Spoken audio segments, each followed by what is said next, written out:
28 फरवरी 2026 रात का वक्त था और दुनिया बदल गई।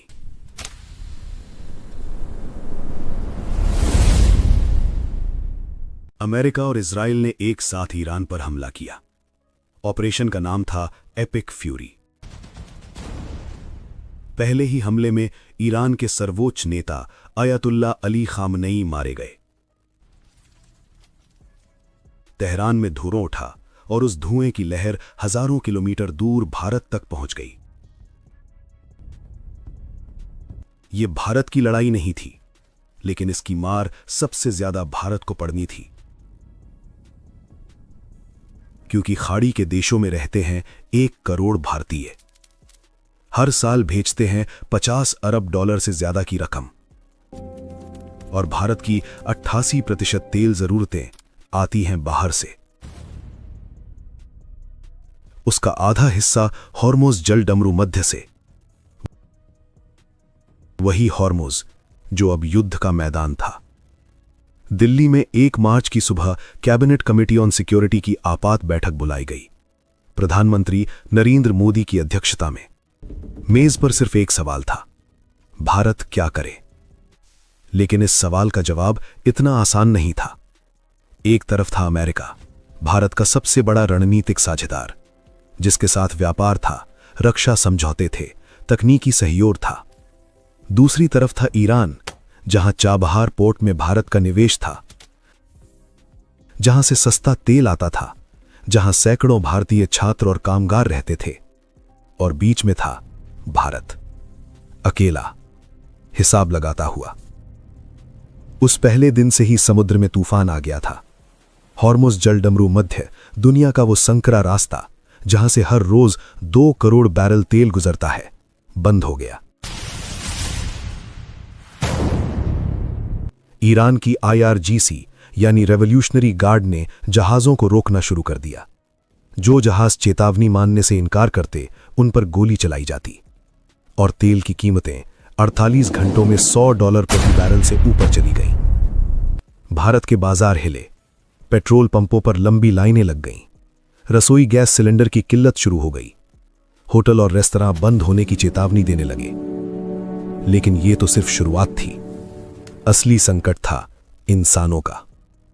दुबई इंटरनेशनल एयरपोर्ट, दुनिया के सबसे व्यस्त हवाई अड्डों में से एक, ईरानी ड्रोन हमले में क्षतिग्रस्त हो गया। उड़ानें बंद। एमिरेट्स एयरलाइन ने सभी उड़ानें रद्द कर दी। कतर एयरवेज पूरी तरह बंद। खाड़ी का आसमान बंद था, और उस बंद आसमान के नीचे फंसे थे लाखों भारतीय। सिर्फ कतर में 8000 भारतीय यात्री अकेले अटके थे। पूरे खाड़ी क्षेत्र में तादाद लाखों में थी। विदेश मंत्रालय ने दिल्ली में एक विशेष कंट्रोल रूम बनाया। 24 घंटे 7 दिन हेल्पलाइन शुरू हुई। भारतीय दूतावास रात दिन काम करने लगे। एयर इंडिया और इंडिगो को विशेष उड़ानें उड़ाने के आदेश दिए गए। मस्कत से उड़ानें शुरू हुई, रास अल खैमा से, जेद्दा से। 3 मार्च को भारत सरकार ने घोषणा की 52,000 भारतीय वापस आ चुके हैं। 10 मार्च तक वो संख्या 67,000 पार कर गई। लेकिन उन लाखों का क्या जो अभी भी वहां थे? इस बीच समुद्र में एक और झटका लगा। 4 मार्च सुबह सुबह हिंद महासागर में श्रीलंका के गाले बंदरगाह से सिर्फ 40 समुद्री मील दूर अमेरिकी पनडुब्बी USS शार्लेट ने एक ईरानी नौसेना के जहाज को टॉर्पीडो से डुबो दिया।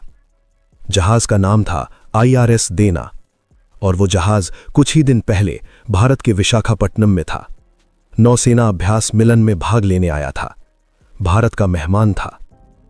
जहाज में विशाखापट्टनम से विदाई ली थी 26 फरवरी को, और 4 मार्च को वो समुद्र की गहराई में था। 80 से ज्यादा शव निकाले गए, सिर्फ 32 लोग बचे। भारतीय नौसेना को डिस्ट्रेस सिग्नल मिला था, लेकिन जब तक भारत कुछ करता, श्रीलंकाई नौसेना बचाव ऑपरेशन पूरा कर चुकी थी। भारत, जो खुद को हिंद महासागर का रक्षक कहता है, अपने मेहमान को बचा नहीं सका। पूरे 24 घंटे बाद भारतीय नौसेना ने कोई आधिकारिक बयान जारी किया। दिल्ली में चुप्पी थी।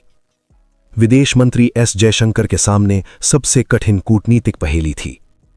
ईरान के विदेश मंत्री अब्बास अरागची से बात हुई, विस्तृत, गंभीर। लेकिन भारत ने ईरान पर अमेरिकी हमले की निंदा नहीं की और ईरान के हमलों की निंदा जरूर की। 3 मार्च को भारतीय दूतावासों को आदेश दिया गया कि खामनई की मृत्यु पर शोक रजिस्टर पर हस्ताक्षर न करें। 4 दिन बाद विदेश सचिव विक्रम मिश्री तेहरान दूतावास जाकर शोक रजिस्टर पर हस्ताक्षर किए, लेकिन कोई औपचारिक शोक मंदेश जारी नहीं हुआ। और जब खबरें आईं कि अमेरिका ने भारतीय बंदरगाहों का इस्तेमाल ईरान पर हमले के लिए किया, भारत के विदेश मंत्रालय ने तुरंत खंडन किया।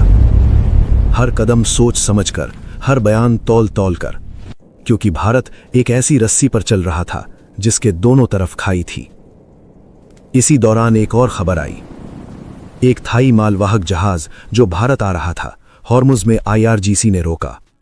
भारत ने कड़ी आपत्ति जताई और फिर ब्लूमबर्ग ने खुलासा किया, भारत ईरान से बात कर रहा है, 20 से ज्यादा भारतीय तेल टैंकरों के लिए सुरक्षित रास्ता मांग रहा है। हॉर्मुज बंद था, भारत का तेल रुका हुआ था और भारत एक ऐसे देश से मदद मांग रहा था जिस पर दुनिया की सबसे बड़ी सैन्य शक्ति बम बरसा रही थी।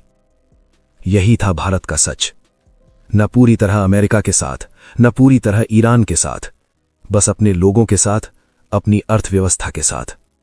और उस कोशिश में हर दिन एक नई चुनौती। आज 13 मार्च 2026 को यह युद्ध अभी जारी है। ईरान ने 3 शर्तें रखी हैं युद्ध विराम के लिए: अपने अधिकारों की मान्यता, मुआवजा और भविष्य में हमले की गारंटी नहीं। अमेरिका कह रहा है युद्ध जल्द खत्म होगा, ईरान कह रहा है युद्ध का अंत हम तय करेंगे। और भारत अभी भी उन लाखों अपने नागरिकों को घर लाने में जुटा है, अभी भी हॉर्मुज से तेल के लिए रास्ता मांग रहा है, अभी भी 2 महाशक्तियों के बीच अपना रास्ता खोज रहा है। इतिहास में कुछ युद्ध होते हैं जो सिर्फ 2 देशों के बीच नहीं होते, वो पूरी दुनिया की तकदीर बदल देते हैं। 2026 का ये युद्ध वैसा ही युद्ध है और इसमें भारत की कहानी अभी लिखी जा रही है, एक एक दिन, एक एक फैसले के साथ।